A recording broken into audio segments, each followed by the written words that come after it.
Course launches can be the most exciting, fulfilling, oh my God, pinch me, I just did 6 figures in a week moment. You can be legit on top of the world. Your confidence soars through the roof as sale after sale after sale just blows up your phone notifications. Or they can be absolute train wrecks. A week of complete work exhaustion with no students and no sales to show for it. So how do you know which way your course launch will go? How do you know if you have what it takes to cut it as a course creator?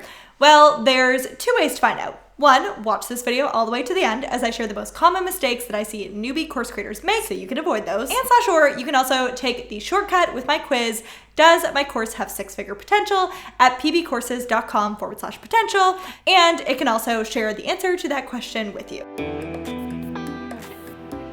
Now, I have met way more entrepreneurs than you could imagine who have launched to crickets. It's actually not that unusual of an occurrence. I think a big part of the issue a lot of people go into it with is that they have massively unrealistic expectations, no clue on the math which predicts your course sales results, an assumption that just opening doors and 3 social media posts is enough to drive a rush of sales. This experience is crushing for entrepreneurs. It results in a big time shake to their confidence and generally swearing off courses for life. You might be thinking, well, I see people talking about making 6 figures or $1 million launches. Is that all just internet lies and nonsense? No, I can't vouch for every single course creator sharing their launch results out there, but I personally know dozens of course creators who are indeed pulling this off launch after launch. So yes, this does indeed really happen. So what's the difference? Let's get into the 7 mistakes failing course creators make. Now again, I just want to clarify, this is truly meant to share the mistakes so you can avoid them, so that you don't have to go through the same struggles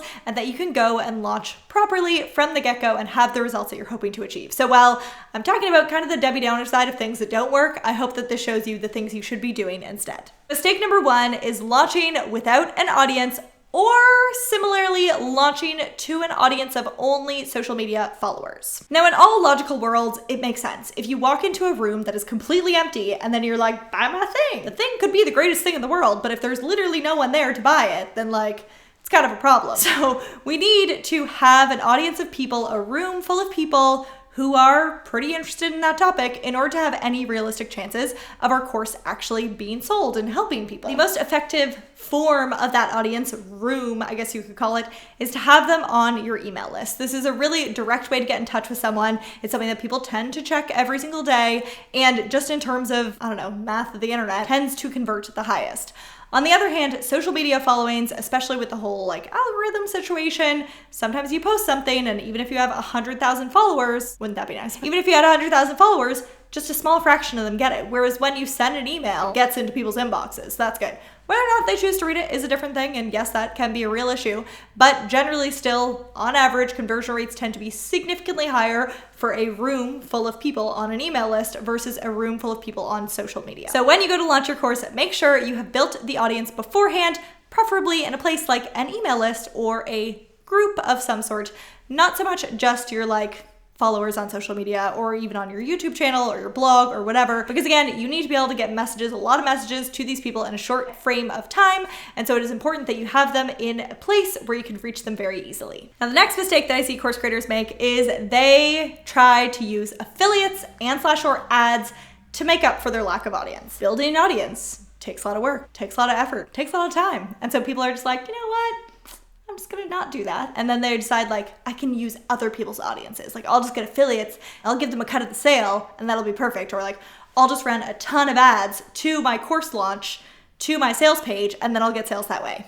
This doesn't work for a couple of reasons. One, other people's audiences don't know you. Same thing with ads. If you've just come out of the blue, they have no relationship to you. And so that means it's a lot harder to sell to a cold audience. This is people who are just brand new to you than to people who have known you for a while or searched something on the internet and then came across one of your pieces of content. Those people are a lot warmer of an audience. And so if you're trying to launch in these ways, the other issue is that you got to give away a good portion of the sale to your affiliates and/or to the price of the ads, which especially lately, ad prices are highly unpredictable and expensive at the moment. Even if you do get a few sales from these strategies, it's not going to get you the conversion rate that you're hoping for, and it's also going to be way more expensive and a lot less profitable than what you had been intending on getting. Mistake number 3 I see is that course creators always leave the cart open.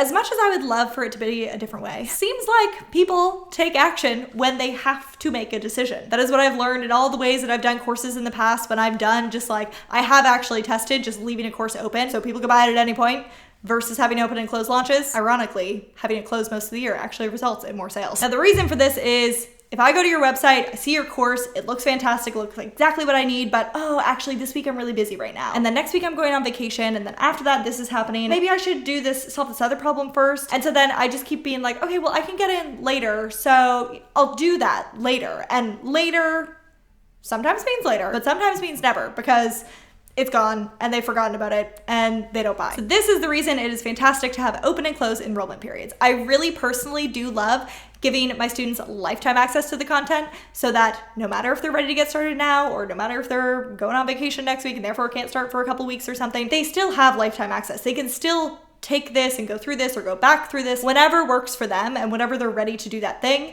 But it's good because they've made the decision, they've committed to it, and therefore they have hopped in and decided they're going to take action on your program. Versus if you always have the cart open, all those people who truly do need your help are not getting that help because they still haven't taken the action yet to actually enroll in it. The next mistake I see newbie course creators making all the time is that they try to master evergreen first and avoid launching. A friend of mine in the business world, Louise, has been very open about the fact that she did this at the beginning. She went for evergreen first, and then eventually she started launching and she realized, like, what have I been missing all of this time? She has an incredible YouTube channel, by the way. I will link that below. You should definitely go check it out. Basically, what Louise said after she had done evergreen and then went to launching is she realized, like, there's just a lot more hype, there's a lot more excitement, there's a lot more energy in a live launch than in evergreen. And also, again, coming back to cost of ads and getting traffic into an evergreen funnel can be a bit more of a challenge, and conversion rates are lower, so therefore it makes more sense to start with launching. When you do course launches, you can test things. You can realize, like, did that offer, did that fast action offer, or did this webinar, or did this piece of content, did that resonate with people? You can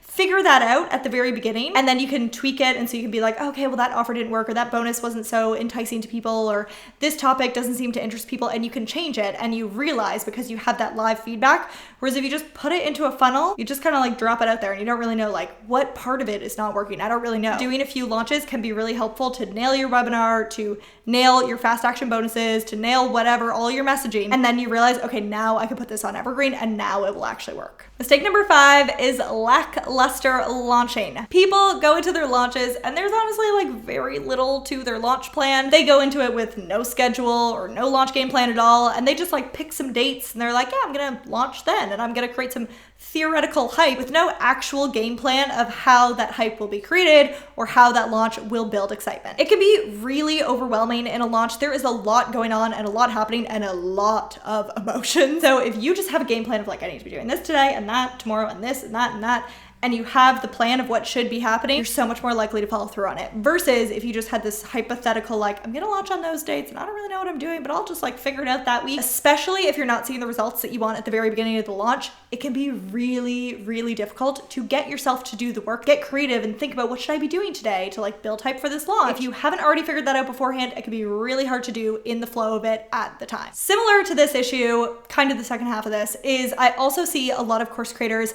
they have a really unprepared launch. So they have maybe really thorough plans. They've actually got that nailed down, which is great, but there's very little follow through on those plans. And that's generally because, again, launch week, it's a lot happening. And so people get really overwhelmed by all of the work that has to happen in launch week. And so they look at their promotional calendar and they're like, oh, okay, well, actually, like that's not quite ready. And so I'm gonna cut that bit and I'm gonna get rid of this email and get rid of that post. And if you don't create the stuff beforehand, you're probably not going to put out as much content and resources as you had planned to because you didn't have enough prep work and you just got super busy during open cart that you genuinely didn't have time to put out all that stuff that you had been planning on doing. So the antidote to that one is to 1, make a legit launch plan, know exactly what your launch strategies and promotional things that you're gonna be putting out are, and then also prepare that actual content. Every single email is written beforehand. All the social posts are written beforehand. You have your pre-launch content ready and your webinar slides done and everything is ready to go before the actual launch happens so that, again, you don't end up slacking halfway through and being like, oh, I didn't write the second half of the emails because I never got around to it. Mistake number 6 is having no strategies and/or plans in place to handle the emotional roller coaster that launching is.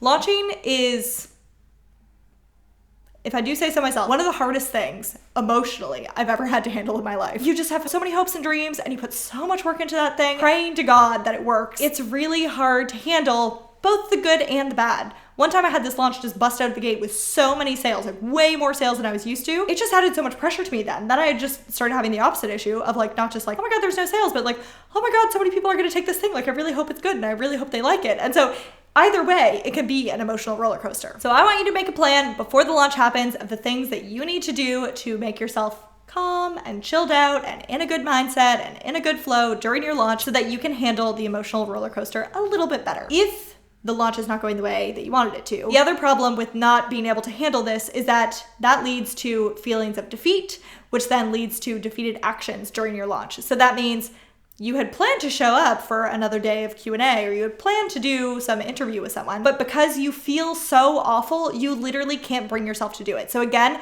having the plans in place to how to handle your emotions and how to handle your energy in a launch is so key to you actually finishing the entire launch the way that you plan to. I think so often when it comes to courses, we're just thinking about strategy and this and that and conversion rates and all this like masculine energy stuff, but we forget about if you can't emotionally handle this, if you can't manage the feminine side of it, it's not going to get the result that you want. So having both the masculine and the feminine and balancing those two things during your launch is super key for it going really well. And mistake number 7 is less to do with the launch and more to do with the course that you're launching.